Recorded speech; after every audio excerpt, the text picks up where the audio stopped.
Okay, let's talk about critiquing.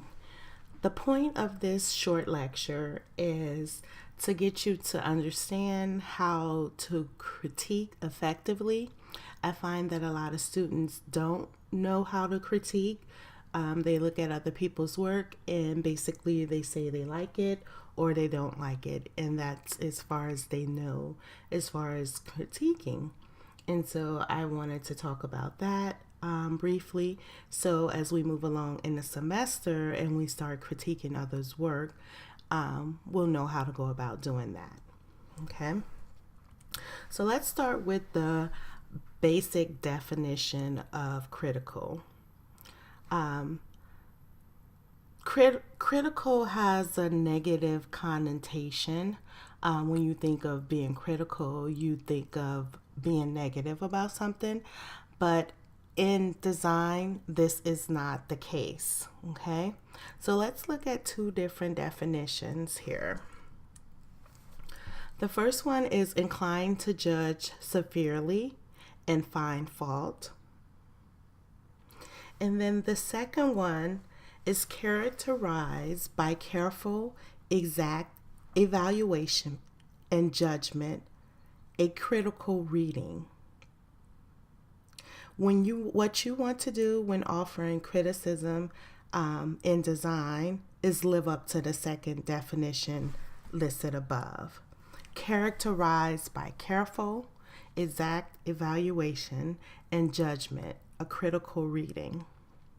Okay, so keep that in mind. We're not trying to find fault. We're not trying to severely judge. Okay. So here's a quote from Steven Johnson, the author of Where Good Ideas Come From.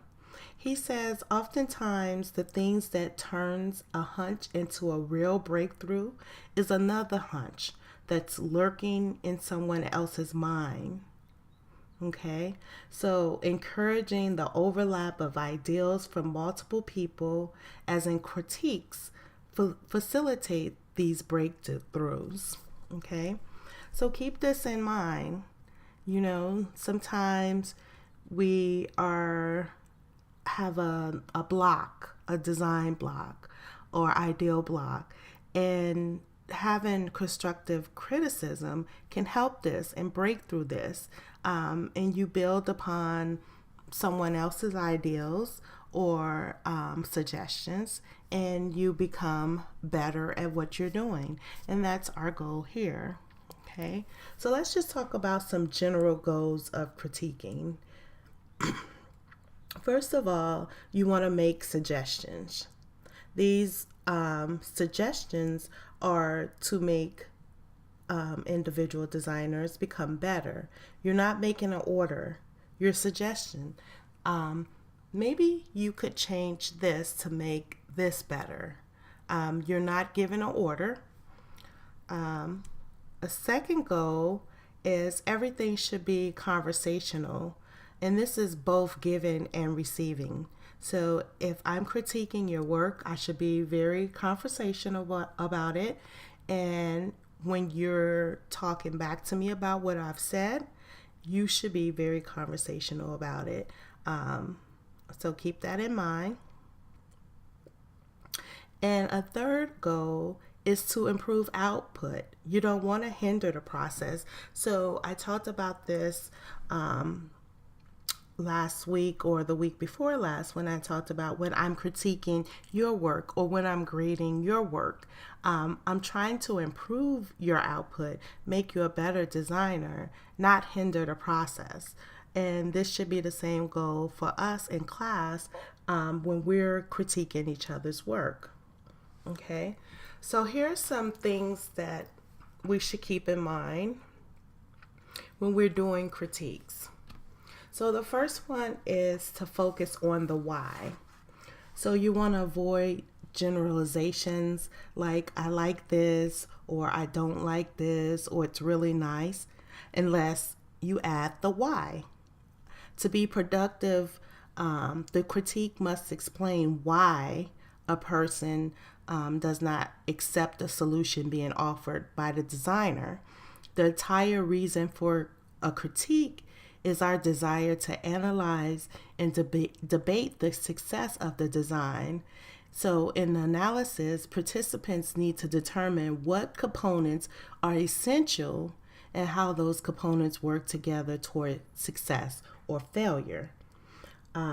If a design is flawed, think about, does the error lie within the individual components themselves or in the way that they've been combined? So, a detailed analysis of why is essential in enabling the designer to improve his or her work.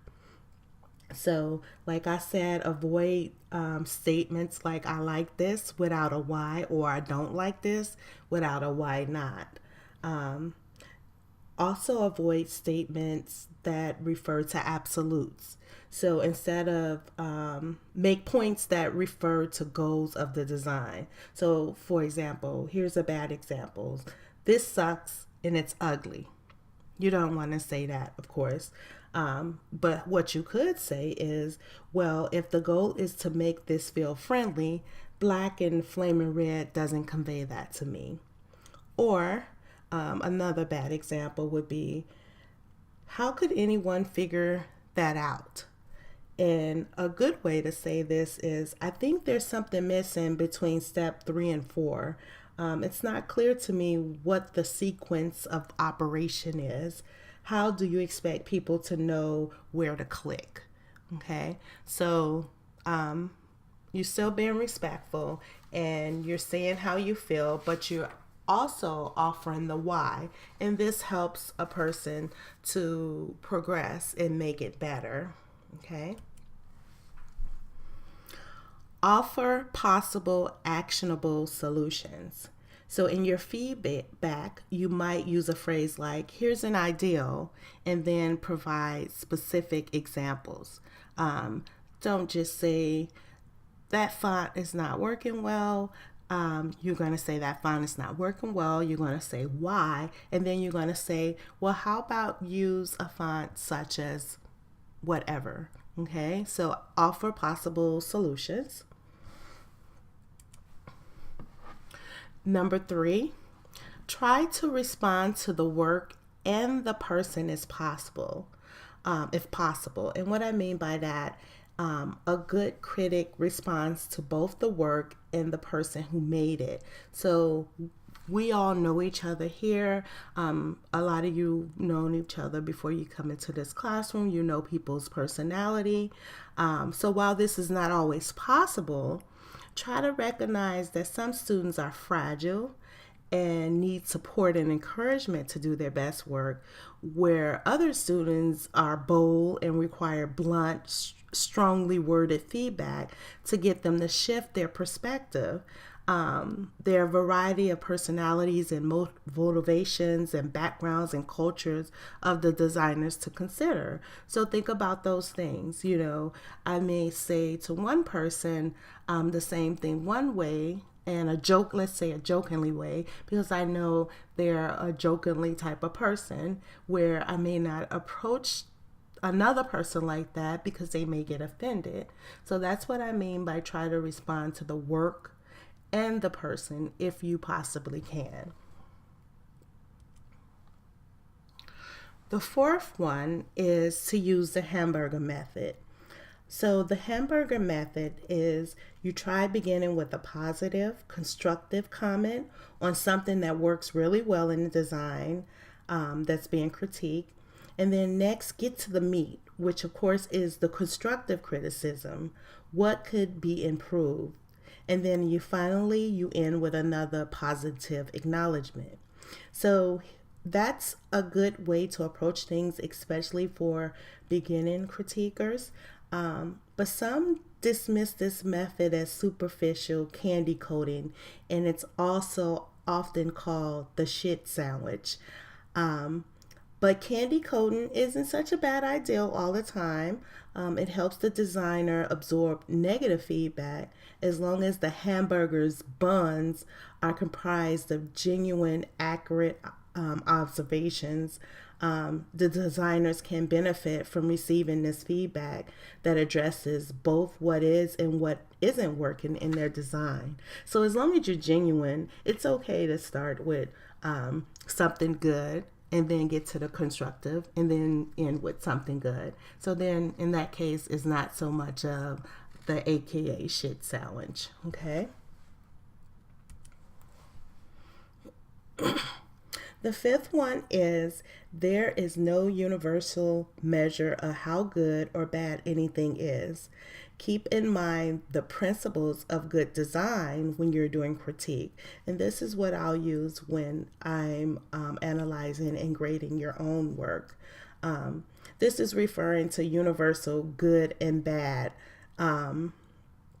So there's no design, film, book, software, website, or album that is universally liked by everyone, including those who have the word critique in their job titles. Some people may be more informed or knowledgeable than others, but this doesn't mean their opinions are objective.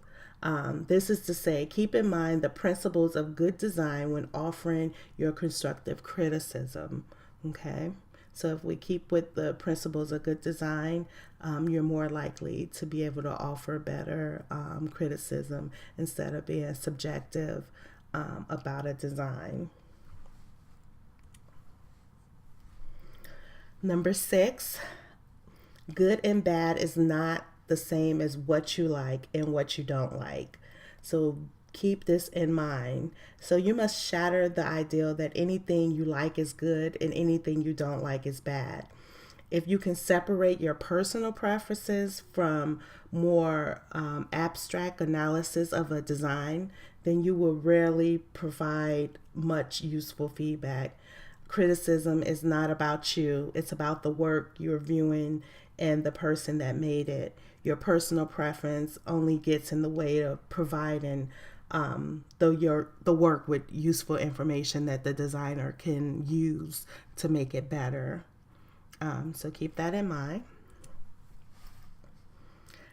We always want to respect here.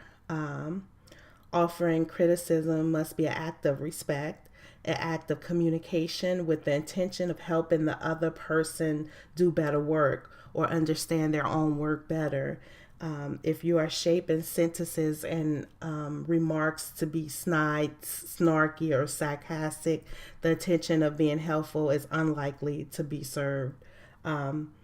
It's entirely possible to offer criticism, commentary, and advice without the negative energy attached to it. So I won't allow it in this class, so don't even try it.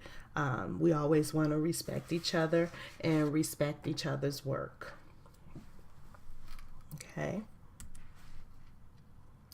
Okay, let's talk about the artist or the designer.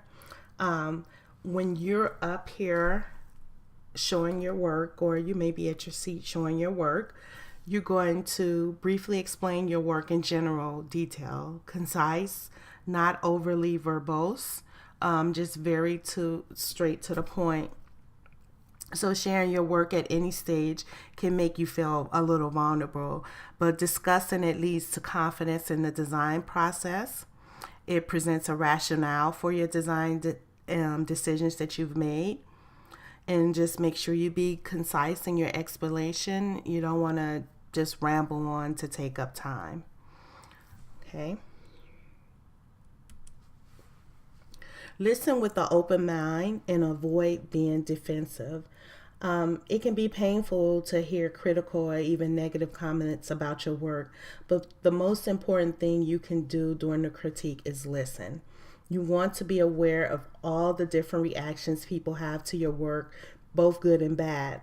Most importantly, you want to understand why people respond the way they do. This information will enable you to adjust and revise your design with the goal of making it more successful. So avoid getting defensive. You don't have to justify your work. Arguing makes you seem unwilling to accept input. So make sure you stay calm. If anger management is a problem, plan in advance. If necessary, make a voodoo doll that you can stab when you get home. I don't know. But don't be defensive. Okay. Another thing you should keep in mind as the artist designer, ask clarifying questions. When and if someone says, I don't like it or I really love it, which they know they shouldn't do that without a why, but if it happens, ask specific questions to collect specific feedback. Zoom in on whether or not they like what they see to figure out exactly what they like. Ambiguity feels safer, but it doesn't benefit the conversation or the design. For likes and dislikes, just ask specifically about the typography or the color, the layout, the images, and things of that nature. Show them the kind of response you might be looking for. Ask questions even if they seem like absurd or crazy. Even if you're pretty sure you understand what the other person is saying. Doing this reveals potential miscommunications at an opportune time rather than later on in the project when it becomes inconvenient and costly and timely. You could say things like, when you say the style in my design is sloppy, do you mean that the lines aren't sharp or that the composition isn't balanced quite right? Can you show me exactly what you mean? So by asking clarifying questions, you allow yourself time to decide if you agree with the criticism or not by working with the other person to understand their point of view. Okay. Please don't take anything personal. If you have a particularly bad critique during which you receive overwhelmingly negative feedback, the critics might tear it up, tear it down, otherwise crush your work. Try not to take it personally. Keep in mind that as the professor, your fellow students are just trying to help. Although I will not allow it in here, in the real world, there are always some mean-spirited individuals. In the ideal world, those offering criticism are respectful and focus objectively and rationally on both the flaws and the metrics of your design. Okay. If you can, take notes, or if your group is being critiqued, have someone take notes. So get in the habit of recording your feedback some type of way. So you want to try to write those things down. Sometimes critiques can move a little bit quickly, so it's not as easy to take notes, but you want to try to remember the different things that people said. Ask what changes you can make to satisfy the criticism. We kind of talked a little bit about this. The goal of the criticism is not to learn every nuisance about a design's weakness. It is to know enough about the design so that the designer can make it better. If you agree with the criticism but don't see a path to improvement, ask for one. Turn the question back around on the person who made the comment. Like, you can say, good point. So do you see anything I can do to improve on that? Things of that nature. And the last one is to be positive, polite, and appreciative. Even if you feel totally crushed, thank your classmates, thank your professors. Phrases like, thanks, I'll think about all this, or I appreciate the input. Encourage people to keep helping you in the future, because if you get defensive, trust and believe people are going to be a little bit more reluctant to help you in the future. Okay, so keep this in mind as we move forward through the semester, and we're working on things in class all the way to the end when you present your campaign. How to provide critiques and how to accept critiques.